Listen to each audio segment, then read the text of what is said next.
presentó hace poco y que narra la vida de los hijos de militantes que, bueno, se tuvieron que exiliar durante la dictadura militar, se tuvieron que ir del país, que se criaron muchos de ellos en Cuba, en ese lugar que se llamaba La Guardería. Ya está con nosotros Amor. ¿Qué tal, Amor? Buen día, ¿cómo estás? Buen día, gracias por la invitación. Bueno, como decía Marcelo, las historias de vida siempre nos parecen... El micrófono, que se lo ponga de frente, no así. De conocer y de ahondar... No, Margarita. Procesos políticos que se han sucedido en la Argentina y cómo nos han marcado a cada uno de nosotros, ¿no? Bueno, en tu vida particularmente muy especial porque, bueno, tuviste, entre otras cosas, que dejar tu país por la actividad política de tus padres. Sí, igual a todos nos cruza la vida política inevitablemente. Creo que en aquello es más notorio, digamos, pero nadie se escapa. Nadie, es imposible salirse, ¿no? De la historia. Sí, no vivimos en una burbuja y todos nos afecta lo que sucede. Sí.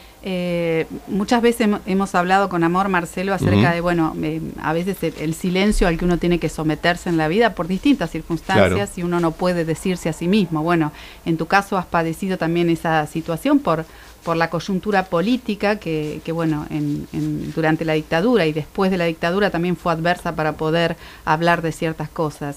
Me imagino que la presentación del documental La Guardería ha sido, bueno, una posibilidad de poder hablar y contar ese otro lado, ese otro costado de la historia y que no tiene que ver específicamente con la actividad de los militantes, sino en este caso de sus hijos. Exacto.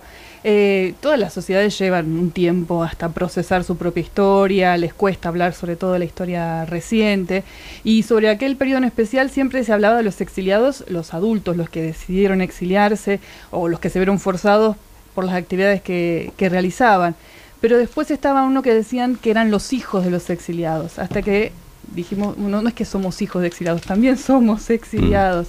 Y eso fue también un proceso de maduración, de crecimiento. Uno esto no lo podía decir a los 12, 13 años porque tampoco lo tenía muy resuelto. Después se empieza a pensar en eso, se empieza a pensar en esa realidad que es distinta a la de otros chicos. Y a medida que uno empieza a crecer, empieza a hablar más del tema. Y también la sociedad permite hablar más del tema. La salida de la dictadura en la Argentina se prolongó el silencio en muchas cosas por una cuestión de que costaba hablar. Hubo una generación casi diezmada en esa etapa, entonces costó volver a hablar y volver a establecer nexos entre la etapa anterior a la dictadura y la posterior. Eso fue unos cuantos años. ¿Y cómo fue, aclarando que eran todos exiliados, también los hijos, pero en ese rol de hijo, en ese rol de ir a una escuela, de primero estar en un país absolutamente desconocido? No sé qué edad tenías vos cuando fue el exilio. Cuando nos fuimos de acá yo estaba por cumplir 4 años. Claro. Y volví a los 10. Claro. ¿Y qué recordás entre los 4 y los 10 años, como, digamos, algo que a vos te identificara efectivamente como una exiliada, como alguien que era extranjera, que era de otro país, que tenía que ir a una escuela con gente, evidentemente el mismo idioma, ¿no? ¿O no? ¿Cómo fue? A mí en mi caso sí, hubo otros que no. La diferencia está por ahí. Un exiliado económico o que trata de insertarse en una sociedad es que llega como para quedarse. Claro. En mi casa era la idea de lo provisorio. Claro. Siempre estábamos con idea de volver a la Argentina. Entonces uno nunca termina de integrarse. Uno siempre se siente extranjero. Llega a la casa y hay, si bien es el mismo idioma, son otros modismos, otras cosas, otras costumbres, una idea de no quedarse. Claro. Eso es lo que a uno le da la idea de exilio. Me imagino que hasta habrá forjado hasta tu forma de ser, digo, esto de no tomar nada como propio porque todo es transitorio, y aparte, me imagino, a partir de lo que te contaban tus padres en esa época, la idea de volver a la Argentina en cuanto se podía, ¿no? Exactamente. Ustedes están por cumplir 11 años en el programa, yo estoy por cumplir 10 en La Plata. Mira. Y es un periodo muy largo en mi vida, viviendo en la misma casa.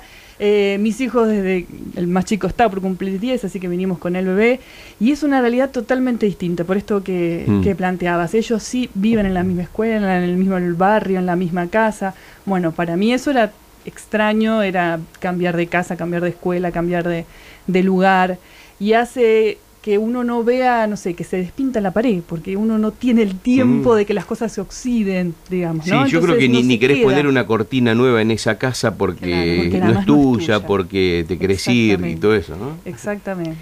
Hemos hablado con Amor acerca de bueno cómo impactan la subjetividad de una persona, este concepto de la transitoriedad en la que bueno te ha tocado vivir por estas circunstancias, y me imagino porque siempre pienso en la vida propia, ¿no? Nacimos el mismo año, vivimos realidades tan distintas. ¿Qué tipo de información recibías vos cuando eras chica respecto de, bueno, la actividad de tus padres, en busca de qué estaban luchando? ¿Cómo vivías vos esa espera, que era por algo mejor, evidentemente? En esto fue muy diferente el tiempo de exilio en otros lugares, que hemos estado en México, en Perú, en España, a la llegada a Cuba. ¿Qué quiero decir? Que en Cuba había una coincidencia entre lo que decían en mi casa y lo que se decía en la escuela, en la calle, que la coincidencia es luchar por hacer una revolución. Esta idea de revolucionar el país, de cambiar de una cosa más equitativa en la distribución de los recursos, toda esta cosa que yo escuchaba en mi casa, en Cuba se da una coincidencia entre el afuera y el adentro. Entonces, para mí, que la mayor parte de este exilio la pasé en Cuba, me parecía fácil de comprender. Claro. Lo mismo que me decían en mi casa, lo decían en la escuela. Lo difícil fue cuando volví a la Argentina y nadie hablaba de revolución. Eso me impactó mucho cuando vi el documental La Guardería de Marcelo, porque bueno, una de las protagonistas también dijo esto, ¿no? Cuando volvimos a la Argentina, nos dimos cuenta que nadie sabía nada de una revolución. Entonces digo, qué impacto también, ¿no? Porque uno ha construido su idea de porvenir, su idea de futuro, en relación a un mundo que, bueno, en la realidad cuando volvieron no era así. No era así por varias razones. Primero, porque no era Cuba ni parecido. No. Segundo, porque no era la Argentina previa a la dictadura. Tampoco era la Argentina que me contaban mis adultos, mis padres, los que yo llamaba mis tíos, que eran los compañeros de militancia de mis padres. Tampoco era la Argentina del 83, la Argentina del 73. No. Muchos aspectos no lo era. Entonces, no era lo que ellos me habían contado, no era lo que yo me había imaginado. Fue lo más traumático, porque además yo cuando vine a vivir con mi familia que se quedó acá en Argentina y que tenían muy fuerte el tema del disciplinamiento, del silencio. Entonces, para mí fue dejar de hablar, porque todo el lenguaje que yo traía, todas las ideas que yo traía eran contradictorias con lo que pasaba. ¿Y ahí te volviste a sentir visitante de vuelta? Terriblemente. ¿No? Uno vive 10 años esperando volver a un lugar y cuando llega a ese lugar no es. Claro. Sigue siendo visitante. Claro, el extrañamiento, ¿no es cierto? Totalmente. Qué impresionante. Desde el lenguaje, porque traía un lenguaje muy parecido al cubano, entonces mis amigos de acá no me entendían, nos decían que hablaba muy rápido. Extranjeras en todas partes. Tal cual. Fue una construcción lenta de hacerse un lugar en paralelo a una sociedad que también tuvo que acostumbrarse a hablar de unos temas, de mirar con otra perspectiva el pasado. Entonces fue una cosa paralela entre la sociedad y yo, nadie escapa de eso, y ahí pudimos, después de unos cuantos años, poder hablar del tema y yo sentir mi pertenencia. ¿Y en qué año estamos hablando y de tu llegada aquí? Yo llegué a la Argentina en el 83. Ajá, o sea, perfectamente cuando estaba volviendo la democracia. Tal cual, pero con la teoría de los dos demonios. Claro, entonces, por lo cual mi familia era un demonio, entonces también tenía que ser silenciado todo lo que yo ¿Y cuánto traía. les llevó a todos, a la familia, a vos, sentirte argentina, digamos? Y del 83, sí, yo diría que hasta el 2000 más o menos. Sí. Yo bueno, en ese tiempo hice terminé la primaria, hice la secundaria y la facultad. En la facultad es el tiempo del menemismo, donde no es que seguían siendo los dos demonios, sino que nada tenía sentido. Las utopías no tenían sentido, la participación política no tenía sentido, entonces es como que... Proyecto colectivo cero. Exacto, era una cuestión más... del momento. Farandulera. Sí. Claro. Y entonces no tenía sentido ningún tipo de militancia o de charla en ese sentido. Fue después del 2000, la crisis del 2001 fue un momento fuerte y ahí empezaron desde el que se vayan todos, a renacer como, bueno, vale, se vayan todos. ¿Qué otras perspectivas hubo en la historia? ¿Qué otros momentos hubo en la historia? Y me parece que ahí también pudimos hablar. Y se dio una cuestión personal, que es que nos pudimos juntar, los que alguna vez habíamos vivido en la guardería, nos empezamos a encontrar entre nosotros y eso también Claro. permitió, porque yo me fui a Santa Fe, que es donde es mi familia, y no tenía ningún otro amigo ahí que había participado conmigo en la guardería. Cuando nos encontramos en Buenos Aires con algunos de esos otros chicos, me da vergüenza el chico, ya a esa altura teníamos 25, 26 años, pero bueno, fue diferente. Bueno, vamos a hacer una pausa. Dale. Y justamente cuando volvemos nos metemos a hablar de La Guardería, que es el último trabajo que ha presentado, pero bueno, a conocer más detalles justamente de ese ámbito. Estamos aquí en el Provincial, estamos con Amor Perdida, que nos está acompañando aquí en vivo en los estudios. Estamos en el 0800 222 1270. Allí nos pueden llamar, se pueden comunicar con nosotros y pueden compartir, incluso si quieren hacer alguna pregunta a nuestra invitada. Y bueno, dar sus opiniones, con mucho gusto los estamos esperando. Pausa y ya venimos, estamos aquí en el Provincial hasta las 4 de la tarde.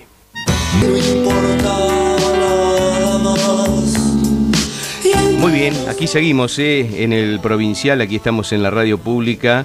Bueno, una canción que justamente muy bien allí Juan Antonio incorpora este momento de la charla a propósito de la visita a Amor Perdida, que tiene que ver justamente con estos años que estamos hablando, y que, bueno, ya nos relató en esta primera parte su historia en el exilio y su vuelta a la Argentina con, bueno, un momento muy particular de los propios argentinos, que no era el que quienes estaban exiliados entendían que era el correcto. Pero justamente Amor Perdida está presentando un libro que se refiere a la guardería, ¿no? Y que es un poco el trabajo que ha hecho últimamente, Margarita. Sí, en realidad, Marcelo, se trata de un documental. Un documental, perdón. Que Amor protagoniza junto a otros hijos de exiliados, como ella relataba hoy. Bueno, después vamos a hablar de los libros de Amor, que también es escritora. Pero bueno, nos interesaba un poco cómo ha sido esta experiencia de la guardería. Vos hablabas del momento en que empezaron a juntarse otra vez. Bueno, cómo fue ese proceso del reencuentro hasta la culminación con este producto que es muy emotivo y que narra, como decía al principio, ese otro costado de la historia, el costado de los hijos, la otra mirada, ¿no? Respecto de esa época. Sí, la película La Guardería es de Virginia Croato, ella es la directora, que también fue otra de las niñas de la guardería. Ella le llevó un trabajo de casi 10 años de encontrarnos, charlar. Es un proceso lento porque es un proceso también propio de maduración. El recorte es de ella y la mirada es de ella. Lo que nosotros hicimos fue participar con nuestro testimonio y personalmente fue muy fructífero porque fue un encuentro de nuevo con todos estos chicos y no para charlar de otra cosa, sino para charlar efectivamente de qué nos había pasado. Entonces también las preguntas de ella fueron una guía para repensarnos y para repensar qué había sido de nosotros desde entonces. A mí personalmente, no tengo que decirlo, pero me gusta mucho la película porque muestra otra mirada, porque muestra desde lo cotidiano de ser niño en esas circunstancias, porque muestra desde lo afectivo, muestra en un periodo particular que fue el tema de la contraofensiva en los 80, desde otra perspectiva. Que personalmente, y esto ya lo digo como profesora de historia, todas las perspectivas suman para cuando uno hace una lectura de un momento. Si solamente se queda con uno, eso siempre va a ser muy pobre. En este caso, la perspectiva de el exilio visto desde abajo, me gusta decirlo a mí porque uno no tomó la decisión de ese exilio, pero sí lo vivió. Y a diferencia de nuestros padres, el hecho de ir a la escuela también nos conectaba más con los chicos o con las generaciones que vivían en Cuba, en particular en este momento. ¿Cuántos eran? ¿Tenés idea cuántos chicos? Y llegaron a ser 50, más o menos. Eran todos hijos de compañeros que venían a la Argentina. ¿Y solamente en esa guardería había hijos de exiliados? Sí, en esa guardería en particular solamente eran todos hijos de exiliados. Después íbamos a una escuela común con el resto de los cubanos. La guardería era una casa donde íbamos a dormir y donde vivíamos ahí a cargo de otros compañeros que se quedaban cuidándonos. Me pareció muy interesante cuando vi el documental esto que vos hablabas del lenguaje, ¿no? Las formas de denominar el mundo, los vocablos que eran como familiares en aquel momento y para ustedes. Y me quedé pensando en un detalle, que la palabra desaparecido no era tan contundente como el hecho de caer. hay una frase tuya que me impactó en ese sentido, ¿no? Ustedes sabían que cuando el padre o los padres de alguien caía, bueno, era una situación terminal, digamos, contundente. Exacto, hay otro de los testimonios que dice que cuando uno convive con la muerte tampoco habla necesariamente de eso todos los días. Y esa idea también me parece fuerte. Nosotros sabíamos, todos sabían que el padre, la madre cuando se iba podía no volver. Y si bien eso genera una tristeza profunda, no es algo que te paraliza, no es algo que, digamos, que nos dejaba sin habla, al contrario, era algo que como estábamos en familia, como estábamos protegidos, salía en las charlas cotidianas, en los juegos, pero había un contexto que te cuidaba, que te ¿Y no vivías en una situación de permanente alerta, por decirlo así? Porque vos decís esto, ¿no? Cuando la idea es la muerte es una posibilidad real y cotidiana, uno como que la internaliza, ¿no? No lo he vivido, pero digo, ¿cómo se transita la infancia, la experiencia vital con esa certeza tan terrible además? En Cuba yo tenía compañeros, por ejemplo, que venían de Nicaragua, de la revolución nicaragüense, chicos que venían de Angola. Sus experiencias eran más traumáticas. Generalmente no tenían toda su familia completa, generalmente a veces traían heridas de esos momentos. O sea, mi contexto, se puede decir, no era el peor. Entonces eso te enseña a vivir de otra manera. Marcado en la mentalidad cubana que todo era un esfuerzo para lograr un futuro mejor. Entonces esa cosa colectiva a uno le da una protección que hace que las heridas duelan menos. No duelen. Sí duele, un padre es irreemplazable y eso se siente. Pero si uno mira alrededor y ve que no está solo, que lo que a vos te pasa, le pasa a otros, que a otros tienen situaciones peores, uno se siente más acompañado. Y eso tal vez esas sensaciones se habrán morigerado porque creo que está presente también en el documental este sentido fuerte de la entrega, ¿no? La entrega por un proyecto nacional, por un proyecto de país, por un proyecto de sociedad que nos trasciende. Entonces esa idea de trascendencia, me imagino que también habrá morigerado esa sensación de, bueno, orfandad o de temor. Claro, y de colectivo, o sea, si éramos una familia, uno pierde cosas fundamentales de esa familia, pero la familia no se deshace, no se desintegra. Claro. Para mí fue mucho más doloroso venir a la Argentina y sentir que esa familia se rompía, porque mi familia que estaba acá era otra, yo no la conocía hasta ese momento. Eso me dolió mucho más porque lo que se rompía, esa cosa colectiva que está basada en el proyecto, esto que vos decís, todo lo que hacemos es para un futuro mejor, todo esfuerzo es para que mañana estemos todos en una sociedad más justa. Eso se rompe y eso da una sensación más de abandono. Entonces cuando uno está solo, ahí sí los dolores son más fuertes. ¿Y cómo ustedes tomaban contacto con la Argentina durante ese tiempo? ¿Qué sabían de la Argentina? ¿Tus padres se comunicaban con el resto de sus familiares? ¿Cómo era esa comunicación? No, comunicación con los familiares muy poco, muy poco. A lo mejor alguna carta a través de alguien, pero yo tenía pocas fotos de la familia, a la cual no conocía o no recordaba nada de los 3 años. Y nos llegaban algunas cosas sueltas, particularmente recuerdo la revista Antiojito, que mirábamos y nos preguntábamos cómo sería el dulce de leche, porque a nosotros allá el dulce de leche lo que hacían era la lata de leche condensada, ponerla en la olla de presión hasta que... Pero bueno, nos decían todo, nos decían nada que ver, el dulce de leche allá es riquísimo. Bueno, esas cosas, mirábamos los dibujitos que traía la revista, las propagandas, y nos daba un poco de intriga. Eso, rodeado de los cuentos anecdóticos de nuestros mayores, contados con mucha nostalgia, nos hacía la fantasía de una Argentina preciosa, con manjares. Además, en el contexto de que Cuba tenía una admiración muy profunda por el cine de oro argentino. Claro. Entonces, la sigue teniendo y por el tango. Yo vine a la Argentina en el 83 y para mí los cantantes eran Rafael Acarrá y Carlos Gardel. Yo me acuerdo cuando fui a los 10 años a una casa de música acá y le pedí un cassette doble de Carlos Gardel, me dijo, ¿para quién? Para mí. Claro. No, no podía creer. Y claro, pero en Cuba se escuchaba mucho el tango. Se escuchaba mucho el tango. Así que bueno, uno se hace una imagen. Claro. ¿Y cómo fue empezar a preparar el regreso? ¿Cuándo ustedes, obviamente vos ya tenías casi 11 años, me imagino, 10, 11 años, no sé si tu memoria te lleva a tener tanto detalle de esto que te quiero preguntar, pero ¿cómo estas familias, la tuya, la del resto de los que estaban allí en la guardería, empezaron a preparar el regreso? No lo recuerdo como algo Claro, muy me preparado, imagino, es ¿no? una Pero- cosa de nos vamos la semana que viene. Ah, sí, muy rápido, mirá, Sí. claro. Si bien una cosa eterna de que Era como siempre se vivieron, quería... en esa cosa de en cualquier momento salimos. Tal cual. Claro. Tal cual, no recuerdo una preparación más Ujú. que nos vamos.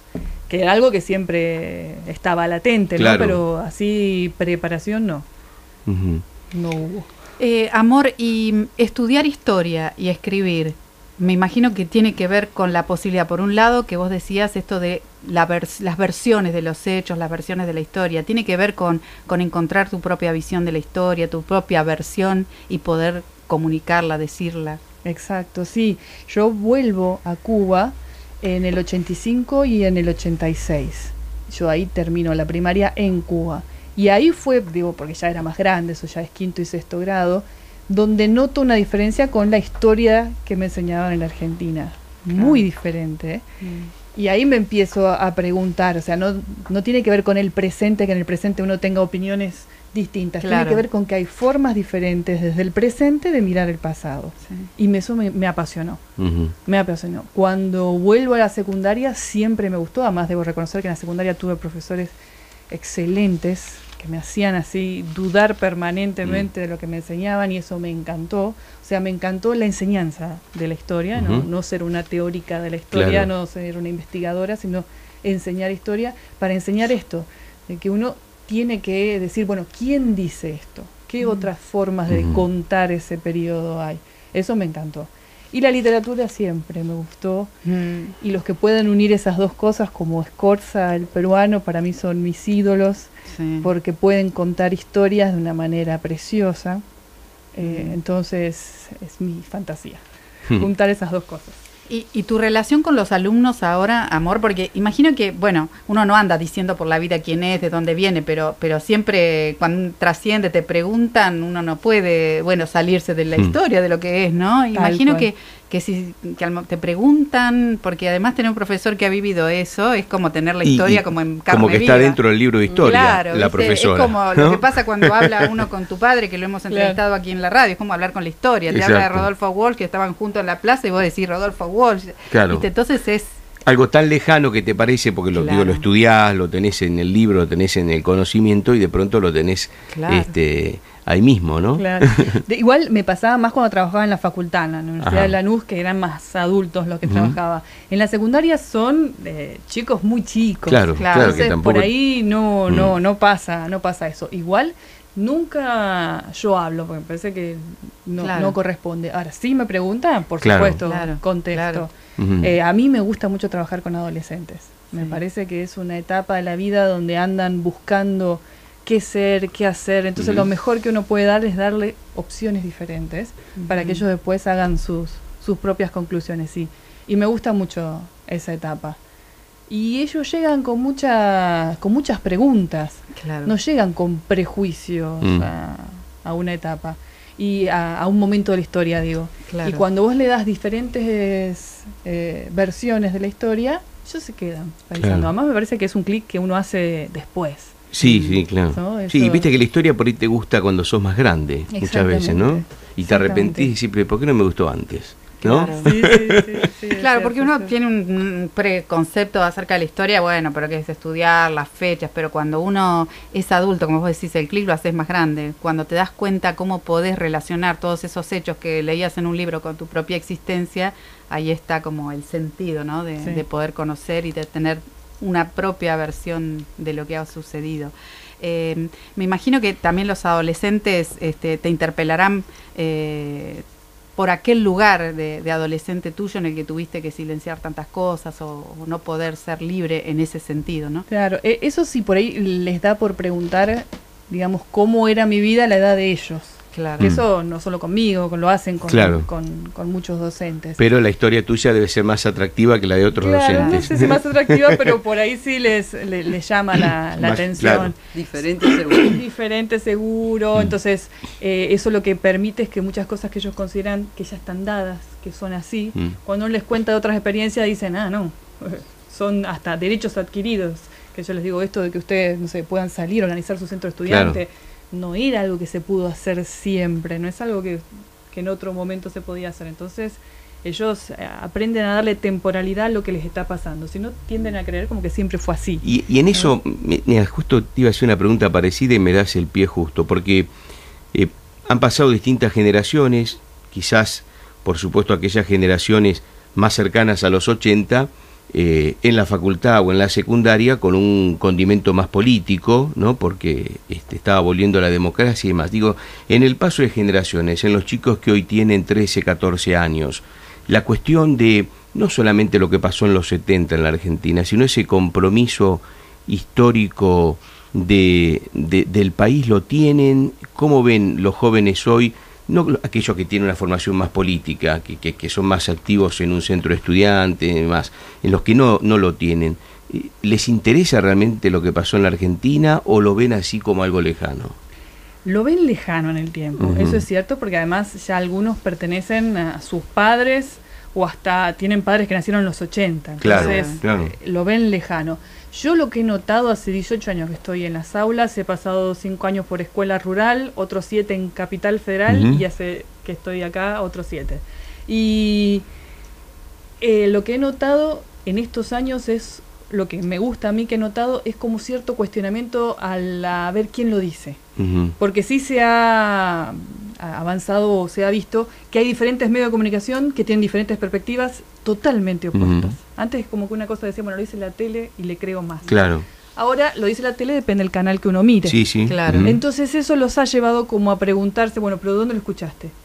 Claro. Y eso es algo que yo por lo menos hace 18 años no veía en los alumnos. Era más de creer a pie juntillas lo que decía la tele. Y ahora hay otras cosas. Eso me parece una buena perspectiva. Pero en cuanto al pasado de los 70 lo ven muy lejano. Mirá vos. Para ellos el cuestionamiento y eso tiene más que ver con el 2001. Que claro. Algunos también es lo que han escuchado. Sí, claro, lógico. ¿No? Son los millennials. Sí. Exactamente, exactamente. Y Amor, ¿cómo fue la recepción del documental en los espacios donde lo han presentado? Por ejemplo, en la Universidad Nacional de La Plata, en distintas facultades. ¿Cómo lo recibió la gente, no? Estas historias que, bueno, como nosotros no conocíamos en profundidad hasta ver el documental, hasta charlar con gente como vos. La verdad que excelente, excelente. La directora Virginia Croto está contenta porque ha sido... Si bien no entró en los canales del Inca para poder proyectarse en todo el país, recibió invitaciones de todo el país para proyectar en las universidades, en escuelas, en centros culturales. Y siempre, eso sí, ha habido un interés en un determinado grupo de población que quería ver esto, otra mirada de una época. Acá en la Universidad de La Plata nos fue muy bien la calidad de las preguntas, el interés, porque la idea no es solamente pasar la película, sino quedarse conversando después. Claro. Y la verdad que muy interesante. Se ve que hacía falta o era una mirada que no estaba. Bueno, y en este recorrido que haces un poco por todo el mundo del arte, más allá, por supuesto, de la docencia, digo, de escribir y demás, ¿hay algún trabajito que se está preparando? Porque generalmente no se para en esto, ¿no? Sí. No, por ahora no estoy nada preparando algo nuevo, digamos. Yo lo que sigo ya hace unos cuantos años es literatura infantil. Ajá. Como que voy bajando la edad de la universidad, pasé la secundaria, de la secundaria a los más chicos.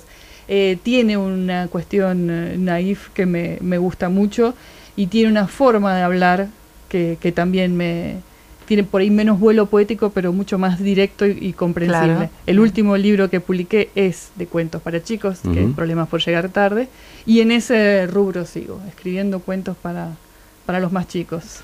Tener hijos también te ha abierto el... Totalmente. Sí, claro. Porque te enseñan a mirar de otra manera. Sí. Bueno, también, no sos periodista, pero bueno, estás en un suplemento hace tiempo también. Todos los domingos. Todos los domingos. Lo cual es un trabajo, escribir. Exactamente, hago un suplemento infantil que tiene algo de contenido conceptual de clases, va siguiendo el programa de la primaria y después literatura. Entonces, ¿eso para qué medio es? Noticias de la Calle, un diario de Misiones, que se distribuye en Misiones y en Corrientes. Y Y bueno, eso es un trabajo. Y todas las semanas se escribe un cuento. Claro, hay que escribir Entonces, todas las semanas un cuento. Ahí ya. Bueno, pero bueno, por lo menos ahí también ejercito mi parte literaria, claro, que me encanta. Y fue un descubrimiento para los chicos. Claro. Mira, qué interesante. La verdad que muy lindo, muy linda charla y debe estar muy bueno el documental. Así que, ¿dónde la gente puede verlo? Digamos, no está dentro del circuito Inca, pero digamos... Pero hace un mes que fue subido gratuito en internet. Ah, bien, ahí está. Se puede, la guardería se pone y se busca así en YouTube, exacto, por ejemplo. En Vimeo. Mira. Bien, sí, en Vimeo. Sí, está gratuito. La verdad que es un material recomendable para, bueno, comprender la historia, ver ese otro costado también. Bueno, te agradecemos muchísimo, Amor, que nos hayas visitado aquí en la radio un sábado. Bueno, que seguro estás descansando, pero bueno, era muy interesante charlar con vos y por eso queríamos que estés acá. Muchísimas gracias por a favor, ustedes. Gracias por la visita. Bueno, ya estamos en las 13:45, vamos a hacer la pausa.